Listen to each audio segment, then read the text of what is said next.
Hello, I'm Matt and I'd like to welcome you to the channel. In today's video, I'm going to show you how I made some Snickerdoodle cupcakes as one of my cheat day recipes from my book, Deciding for Life, How I Lost 70 Pounds Without Working Out and While Still Eating Foods That I Love. This specific recipe I obtained through ChatGPT. It is interesting that you can tell ChatGPT exactly how many cupcakes and what size you want to make, and it can, in the matter of a few seconds, create a recipe that works out almost perfectly. So let's get started with this week's cooking.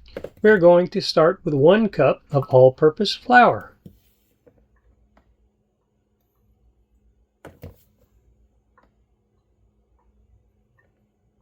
And I like to use a spoon with a straight handle so I don't have to grab a butter knife to scrape the top off.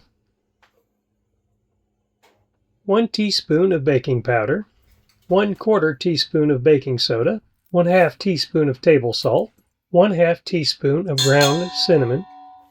Whisk the dry ingredients together thoroughly.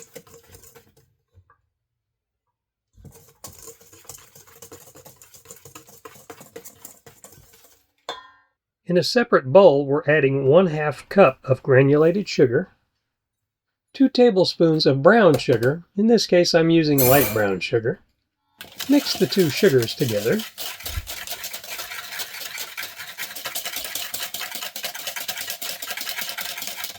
Then add 1/2 of a cup of softened butter. Yeah, I know, I overdid this in the microwave, and I end up having to put it in the freezer so that I can mix it back up properly. But it still worked out awesome. So I went ahead and mixed it together and then put it in the freezer. So now it is chilled enough that I can whip it up to where it is somewhat nice and fluffy. This would have been a lot better if I would have just started with room temperature butter, which I will do in the future. I am going ahead and showing my errors in this video, just so you know, even if you goof it up, you can still have a food that comes out quite excellent. This just requires a little bit more elbow grease to get the butter kind of the way I want it.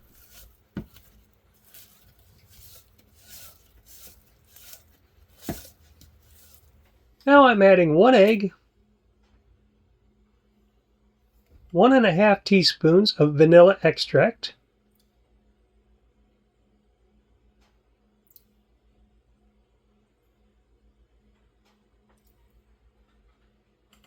and then we give that a thorough mix.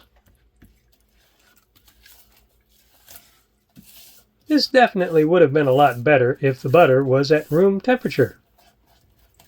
But it still works, so you know, hey. Then we're going to add 1/3 cup of whole milk, and the ChatGPT recipe called for 2 tablespoons of sour cream. However, I was out of sour cream, so I just used 2 tablespoons of whipping cream, and it still came out awesome. And the ChatGPT instructions say to mix in the sour cream, then alternately add dry ingredients and milk, starting and ending with dry ingredients. Why it requires you to do this, I have no clue, but I figured ChatGPT might be a little smarter than me, so I'm going to give it a try.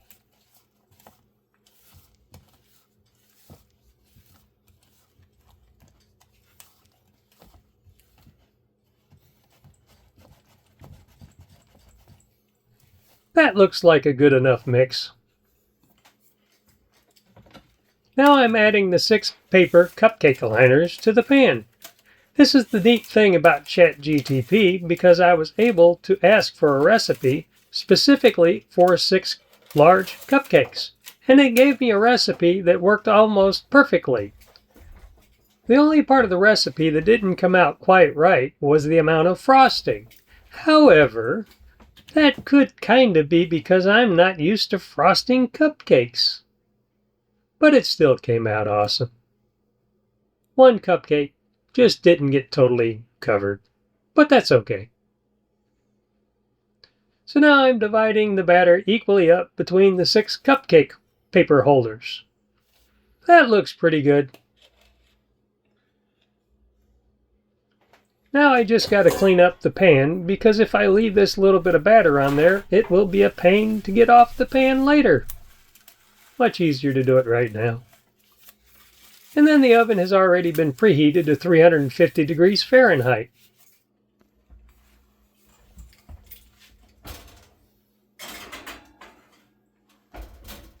Now I'm setting the timer on my oven to 18 minutes, though in the end it took 22 minutes to finish cooking these cupcakes.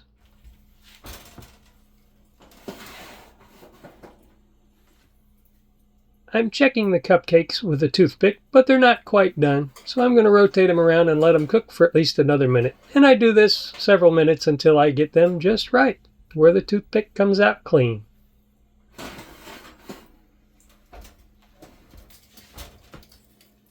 And after 22 minutes, they were just right.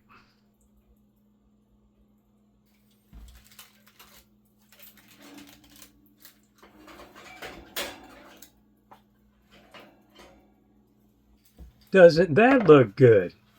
And while they're cooling, I'm going to make ChatGPT's recipe for Snickerdoodle frosting. And this time I got smart and started with room temperature butter. This works much better. Now the ChatGPT recipe instructs you to beat the butter until it is smooth and fluffy. In this case, it's 1/2 cup of butter.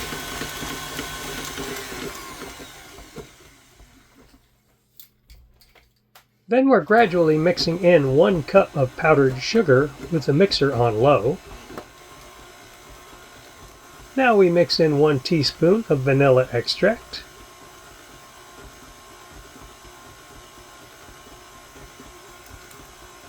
1 teaspoon of ground cinnamon, 2 tablespoons of heavy cream. Then after it is thoroughly mixed, I am going to scrape it from this bowl into an airtight smaller bowl so that I can put it in the refrigerator overnight, because I'm not going to use it until the next day.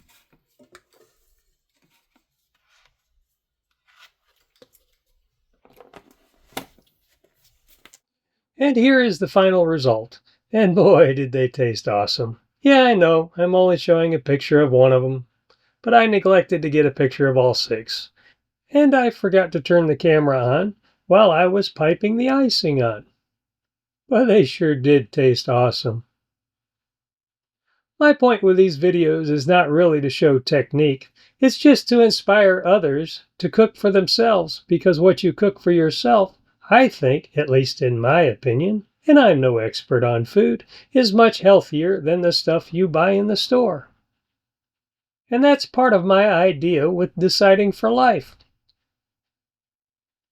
I used my Deciding for Life system to lose 70 pounds without working out and while still eating foods that I love, just like this. And I hope to inspire you to find a healthy way to get to a healthy weight. Because it feels awesome being 70 pounds lighter, and if you want to watch a video with me toting around 70 pounds of lead for a mile, to remind myself of how much better I feel, you can see that linked at the end of this video. If you've enjoyed the content, please like, subscribe, and click the notification bell so you will know when we upload a new video. If this video might be helpful to a friend, please share. If you have a question or a comment, please leave it in the comment section and I will answer you forthwith.